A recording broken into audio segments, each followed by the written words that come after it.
Bonsoir, Raphaël Gomatas à votre présentateur sur Rango TV. Bande Koba Bolingo Mbote Nabino. Balbi, ça a biso plaisir, beau s'abonner.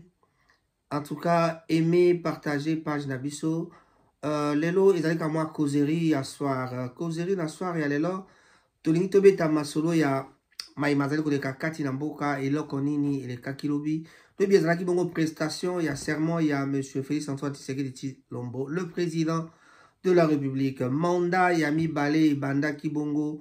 Lobby le 20 na Katina Stade il y a 20 mètres. Monaki cérémonie grandiose de Koloba et Zalaki couronné na présence il y a Bato Ebele, ba chef d'état africain, Bato Yami Kilimia Poto, ba représentant Amérique pe Bayaki, tu vois qui Afrique, ba sénégalais, tu vois qui Bato ya Madagascar, Zalaki vraiment ba représentation Ebele ba mosusu Bayaki te batina ki Bato ba représentant ki bango.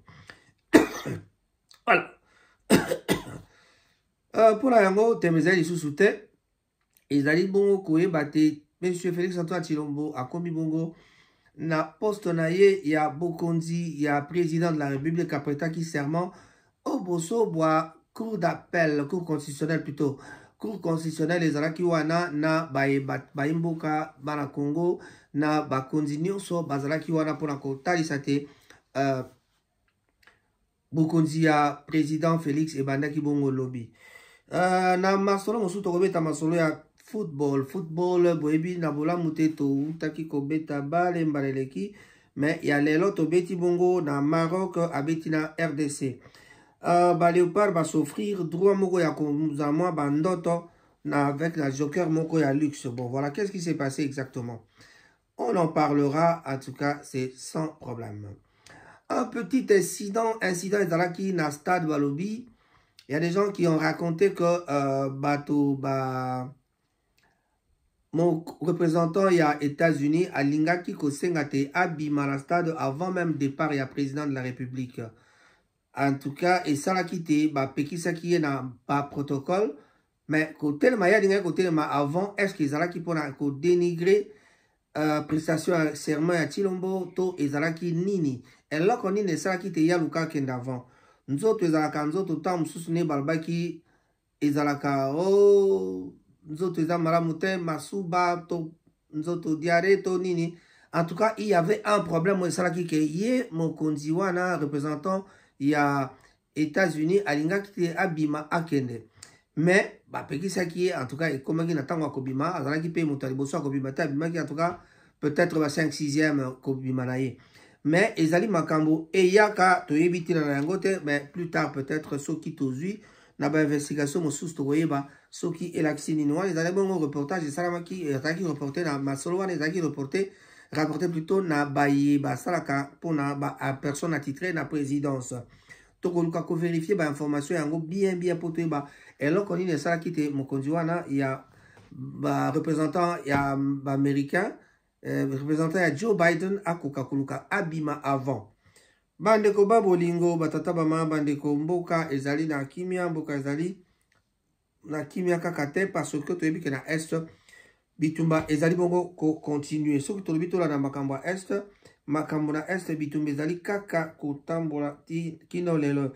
Donc vraiment nous espérons que na ba forces armées ndenge toza komona ba défilé za salama même la prestation et serment tout le monde qui présence il y a ba militaire ba sniper ba souda lolenge ndenge en tout cas to éviter ceux qui vraiment ezalaki nini to kozonga na likambo etali prestation et serment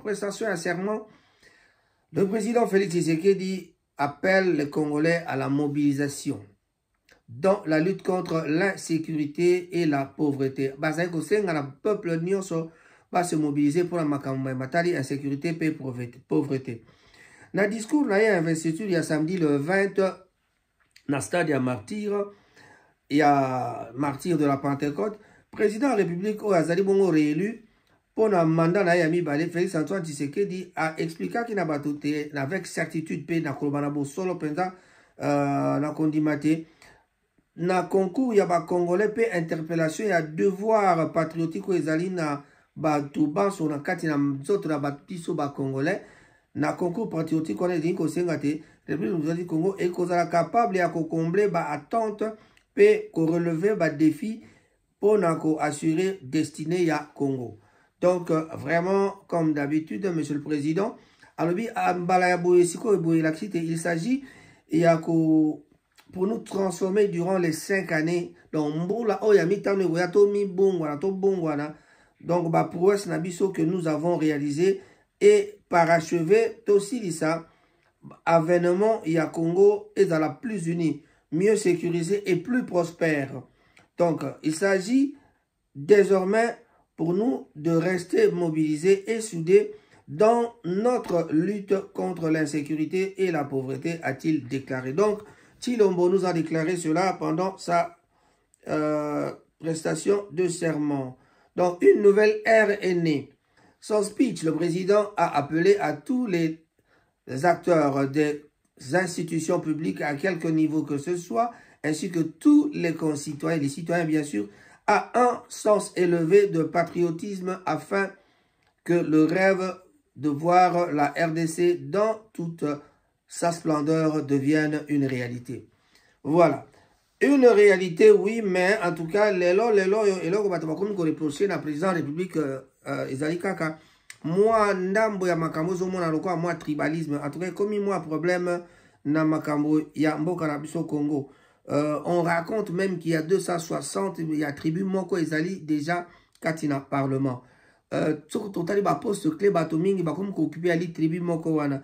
Donc Ezali ba makambo peuple to mekako qui ma désintoxication. To mekako qui mananu maloba wana. Totala yango sur le terrain vraiment eloko nini Ezali ko salama. Parce que oh batba opé ça va pesi le chiffre ya 260 baluba.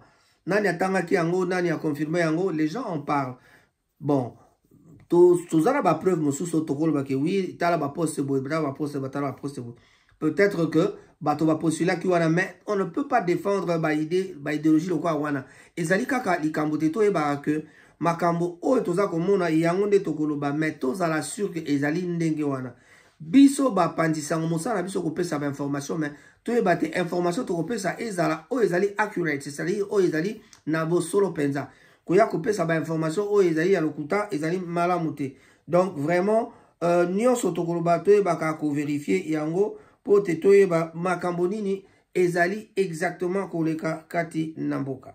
Donc voilà, prestation ya serment salamaki ba président bayaki na salle na pa ba kendeki suka suka bakendeki ba melaki baliaki bayokaki. Donc vraiment tout bate makambolikaki na ndenge moko ya bien.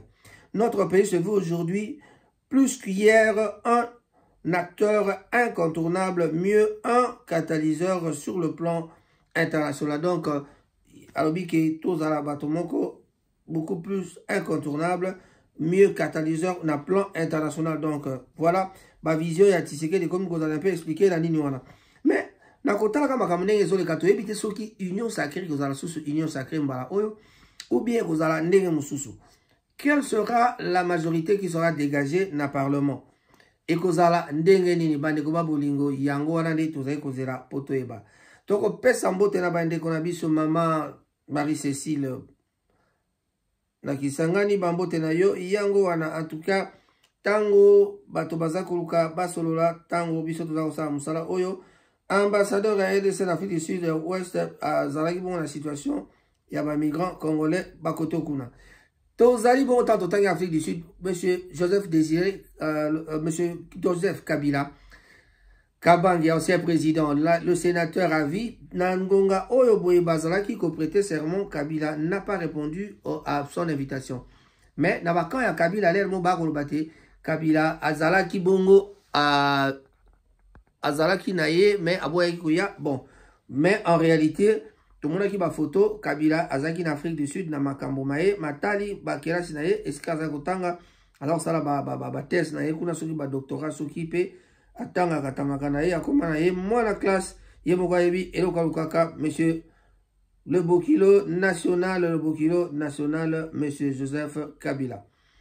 Bandeko babolingo to ebite opposition ezaki la position ni nangonga ya prestation ya serment balobite opposition elungaki kobima te ba tokendaki bakomelaki bongo bato na ndako ya Fayulu kuna na bureau ya Fayulu bakangaki bato babite moto ameka kobima te bazalaki blindé kuna moya babima ezalaki te mais na banzela mosusu na bainformation mosusu tozwi opposition alobaki te bango batindaki bato babima libanda te ezalaki ke basalaki lokola sitting na bandako na bango c'est-à-dire moto na moto avanda na ndako na ye pour que bango ba opposant babimaki te bavandaki na ndako bien sûr bakozala babarikadaki na banzela batindaki peut-être ba militaire mais en tout cas ça c'est peut-être pour la sécurité mais toza omona quand même que mboka comme lokola moi bitumbe ezali partout alors que na est kuna epai bitumbe ali na ebite soki pe bao baza na est so bamona kaka bitumba kaka yango wana mais le gouvernement autant va dégager majorité.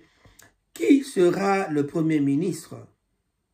Qui peut être le premier ministre dans le Congo? En tout cas, on a déjà que la croisière s'amuse, petit ma carte na bango, mais oui bakake o ba solo la ba solo la bango ba solo la ka tango ba salaka deal la bango ya 2018. Boye Bakake Eko se réaliser moto boyebi batanga kombo na ya kozala premier ministre certainement c'est lui qui sera le premier ministre et wana total kaka ata bofinga ka bato mais boyebi ke bo turope bozana yango ya mafinga nano bofingi te bofinga bango to babeta loko fali ka kipaka kokolo donc vraiment ata bofinga bafinga batonga ndenge ba côté ya ba o msupe ba yemba ba soki ampile bakuba ba finga batongo ngana kipakate pepe kale oui pepe kale yemba ba finga batonga na kipakate na yemba tawa lelo parce que biso to koma na tendance ka sozo loba moi ba esprit achat ezonga kaka problème ezate bandiko ba bolingo na yango to komi bongo ko na suka ya émission na biso to yeba kaka ke mboka ezali bongo na président monsieur Félix Antoine Tshisekedi Tshilombo ba investiture ezalaki to monaki ba Laurent Dalo asambelaki alobi to azali fatigué na miyibi est-ce que miyibi yango bakonome biso miyibi te banomaka kaka miyibi parce que bamiyibi bape bamaster nani bamiyibi bango nde bagrand politicien donc na baye bokosela bango makambo baza miyibi bamiyibi te yango wana mpe parke atika bango mpe ka bokomona bango bakozala bakonzi wana na mboka maloba na ngai nganga na bino mboka ezali sikoyo kotambola kobanda lelo tozela kino mikuleko ya awa boye na soki parlement vandi soki ba dégager parlement nde tokoyeba nani ya kozala premier ministre bandeko babolingo ya kolobeza mingi te totala kaka ndenge makambo ezali kotambola na mboka en tout cas moi constate osalaki tango Lorenzo ayaki batiaki mwa makelele tango président mosusu ayaki bato ebele nani ya Kenya ayaki makelele ezalaki te soko tali ba président mosusu bazaki déjà applaudi mais certains de ces gens-là n'étaient pas applaudis parce que tozaki na kanda na bango et alors quand totali makambo président ya Kenya omona ki ekona ezala mwa likambo toyebite ko tosoki ndenge ni bango ba président bayoka le grand problème ya Congo ezali ni pour na kosukisa po to komi kokoma juste na 9 minutes mi balo tika na biso en tout cas le grand problème ya Congo ali talaka Burundi na Rwanda frontière lelo ekangami mais pour na nini Congo akangaka frontière te balobaka ke biso to pe bango donc Congo a dépendaka to pe Rwanda a dépendaka mingi na biso mais est-ce que biso ne to dépendaka na Rwanda ou bien bango nde ba dépendaka na biso en tout cas ba imboka wu baza ko kamba mboka ba mekako éclaircir biso na place wana Burundi azala moi conflit na Rwanda bakangi frontière biso non tokendaka na Rwanda mikolo nyonso tolalaka na Rwanda tolamukaka na Rwanda donc pour nani frontière ekangamaka te la question est posée baimboka bato oyo bazali kokamba mboka bayebisa biso nano pourquoi mboka wana frontière ekangamaka te alors que biso na Rwanda en tout cas boyoka dipenza eyebani te ezali te mais tolingi kokanga frontière te bakonzi jamais badesida kaka kokota na baquerelle inutile en tout cas mais tozali kolinga kokanga frontière wana soki ezokangama te ezali mpona nini toyebi te moyen toloba ezali te 2 jours passés na Rutshuru l'association culturelle Igizenge alerte sur le massacre d'une dizaine de civils par AFC de Nanga. Bon, Nanga, quand on parle de Nanga, moi j'aime pas trop parler de Nanga parce que Ezali bateau botanga bazana bango rien mais botanga banga pas ça sangana ba rebelle.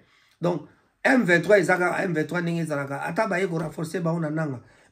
Nanga zala ba rebelle te Nanga yekaka ayina mbongo abakisi soko nini pour nini. Ezana bateau ba osalisa ye. Mais pourquoi oh Nanga Koufi, oh Nanga Zuma Sats, oh Nanga Zozo traitement. On essaie de mentir, on essaie de chercher des histoires pour que ça va fausse information. Tous on a besoin de fausse information. Quiconque aurait vu Nanga blessé ou bien à Zuma Sats quelque part, pour puis mais c'est la photo pour ça makambo oh ya solo on lia ko makambo lokuta donc on va pas s'attarder na makambo ana. Investiture la chef de l'État ici bon ko salema Félix Tshisekedi Tshilombo en tout cas na yebite soki discours ni na repesa na parlement pona ko sangisa mboka na ba opposant est-ce que ba Moïse Katumbi bato ba opposant oyo ba zali na batikali bazwa ki moi ba popo ya députation est-ce que bako tinda ba député na ba on ba sala to bako boya cette fois-ci Moïse a quelques députés peut-être est-ce que akotika bango ba sala to akoboya ba sala la politique ya chaise vide a toujours mabe donc ekosenga kozala na kati peut-être pona koluka ko renforcer misala ya groupe parlementaire topé misala ya parti nabino pona kopesa yango valeur parce que bozali katina na misala so bozali libande yokoma lokola boza vraiment libanda masolo pe donc ekosimba te batata bama bandeko. C'est par ces mots que je dis au revoir na baiban so bakolanda biso mais bobo sanate ko s'abonner bobo sanate ko aimer pe ko partager les biso page oyo tolobi peto suki ici Raphaël Ngoma.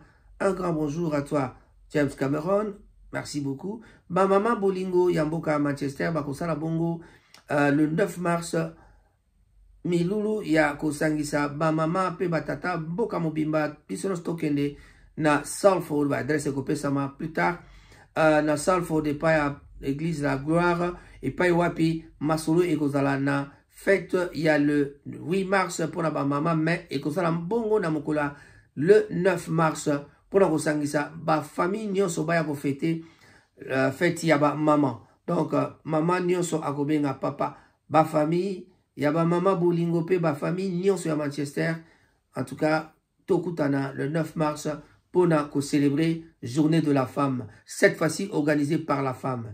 J'ai dit et j'ai terminé. Au revoir. Merci beaucoup. Bye bye.